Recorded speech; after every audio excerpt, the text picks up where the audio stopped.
Berikut kami persilakan Pak Anwar Hafiz. Assalamualaikum warahmatullahi wabarakatuh.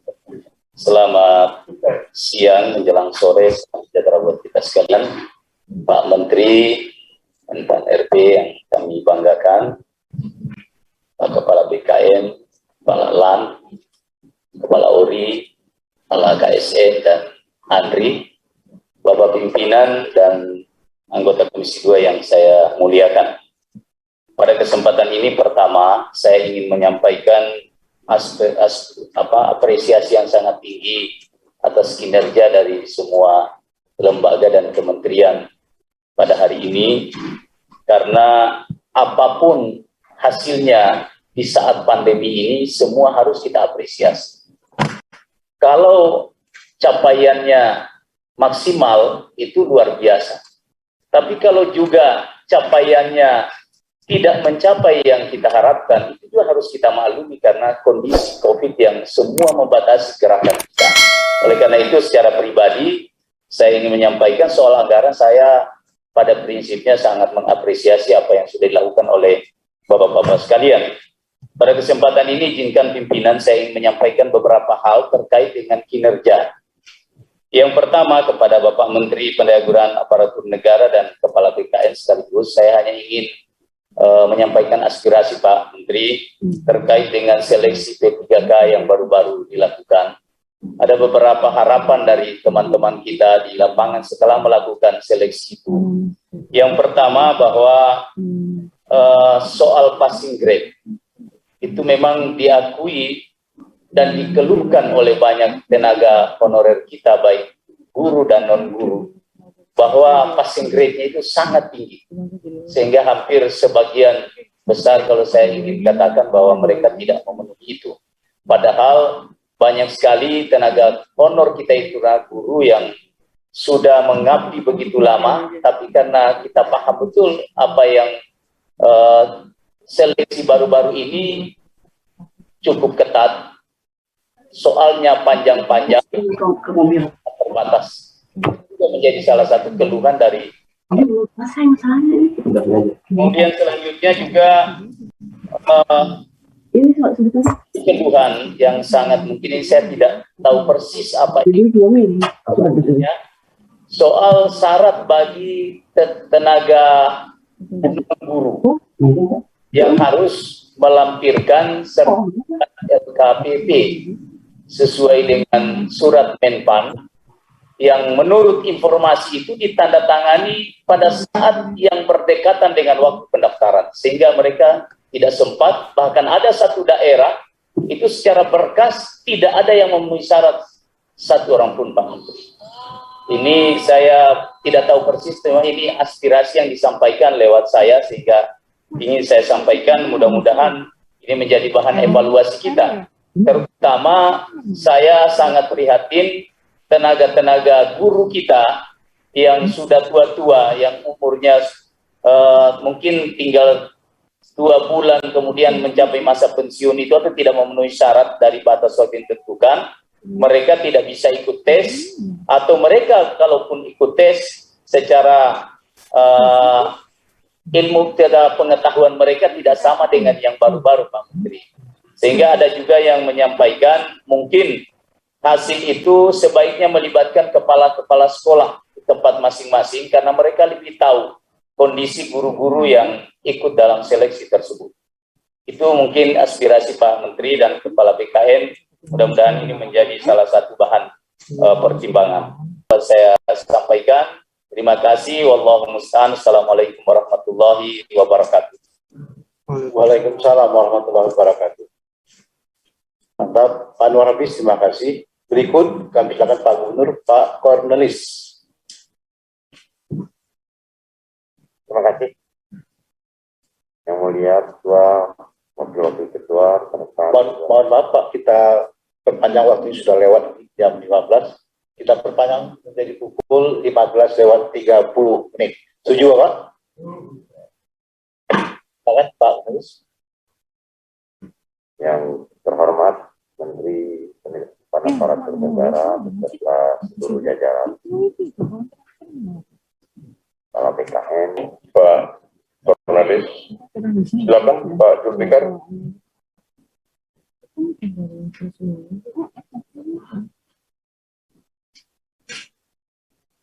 Assalamualaikum warahmatullahi wabarakatuh.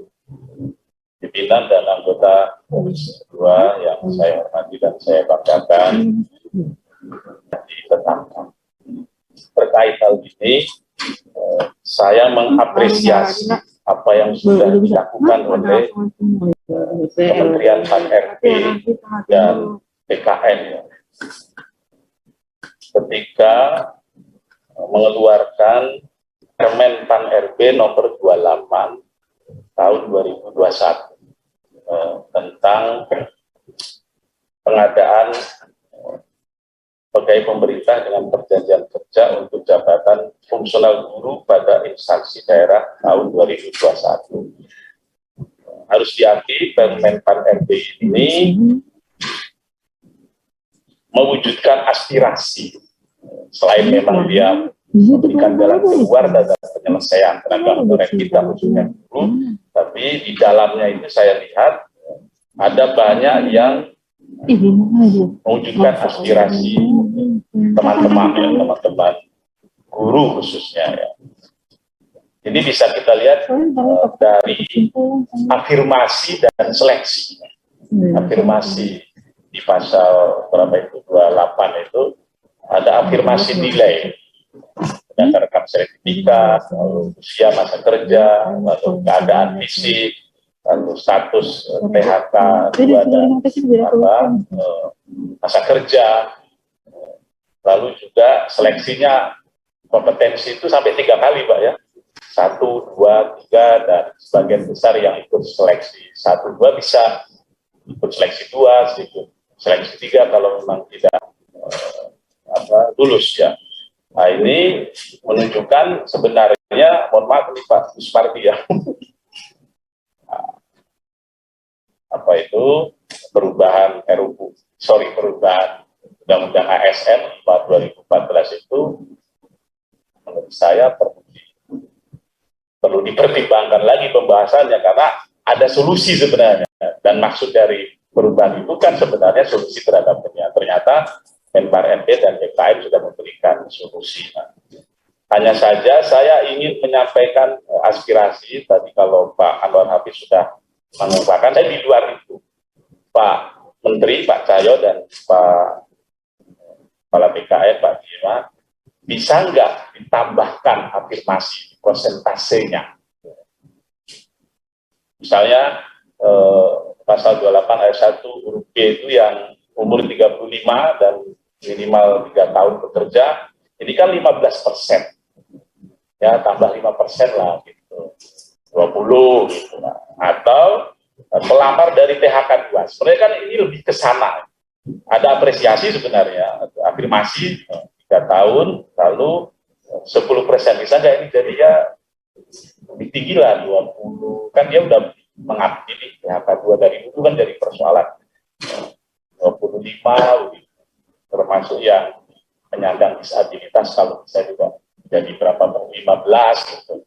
Kira-kira itu yang saya sampaikan, karena memang ini pengadaannya telah berlangsung dan akan berlangsung. Mudah-mudahan bisa diterima lagi oleh Pak Pan-RB dan Kepala BKN. Terima kasih. Wassalamualaikum warahmatullahi wabarakatuh. Waalaikumsalam warahmatullahi wabarakatuh. Terima kasih pimpinan, Ketua, Wakil Ketua, dan Bapak Ibu anggota Komisi 2 DPR yang saya hormati. Secara umum nanti akan kami jawab tertulis. Tapi ada hal-hal yang secara prinsip ingin kami sampaikan. Yang pertama, ada alokasi P3K 1 juta. Passing Gerindra juga kita bahas bersama, antara kuncinya ada pada Kemendiknas karena guru yang dibutuhkan, kemudian PKN, Pan-RB, dan melibatkan beberapa perguruan tinggi untuk soalnya. Tapi sampai pelaksanaan seleksi ini, dia lebih dari separuh terdaftar. Padahal alokasi anggarannya sudah ada, Pak. Di akhirnya ya dikembalikan.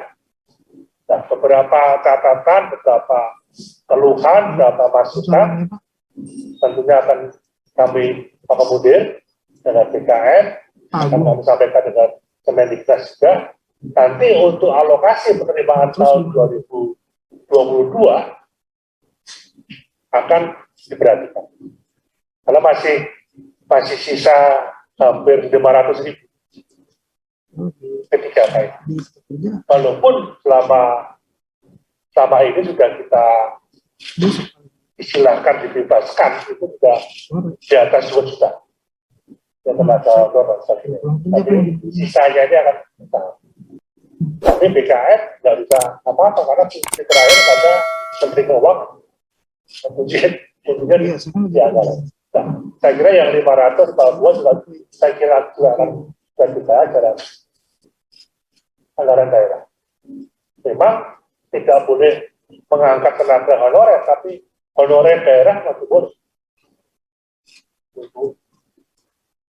Tugas kebersihan, parkir, satpam, cleaning service, ya.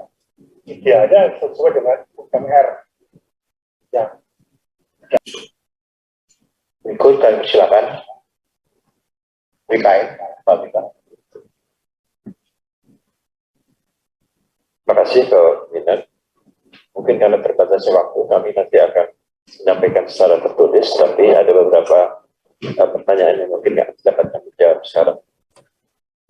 Yang pertama, kemudian untuk passing grade guru Pak Anwar, ini memang panjang sekali diskusinya dengan teman-teman dari Dikbud, karena memang banyak persyaratan, dan sekaligus menjawab Pak Saudara, banyak persyaratan dalam undang-undang Sisdiknas untuk meningkatkan kualitas guru.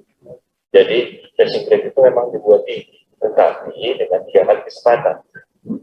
Jadi kalau mereka tidak lulus tahapan pertama, mereka akan ikut bimbel, ya, untuk bisa tes berikutnya sampai 3 kali. Karena persyaratan di undang-undang Sisdiknas itu tinggi sekali. Gitu. Bahkan sebetulnya guru itu sebelum mengajar harus memiliki sertifikat. Nah, ini banyak sekali guru honorer yang belum punya sertifikat. Kalau mengikuti undang-undang Sisdiknas aksi itu tidak boleh mereka mendaftar. Nah, jadi passing grade ini ditinggikan, juga afirmasinya diberikan untuk guru-guru yang sudah bersertifikat ini karena mengikuti berbagai aturan seperti itu. Tapi kami mencoba membuatnya seadil mungkin. Yang sudah berusia lanjut, kemudian juga yang masih muda, dan yang sudah ini juga untuk banyak komplain dari fresh graduate yang sudah punya sertifikat. Kalau semua guru itu hanya untuk guru honorer, kami mau kerja apa nah ini juga harus diakomodasi yang jadilah yang seperti sekarang. Jadi itu sudah kesepakatan terbaik yang bisa diambil untuk saat ini. Saya kira demikian. Terima kasih. Terima kasih Pak Bima dari BKN, dari Pak Bima dan Pak Cahyo juga dijanjikan agar jawaban tertulis dari apa yang sudah ditanyakan oleh rekan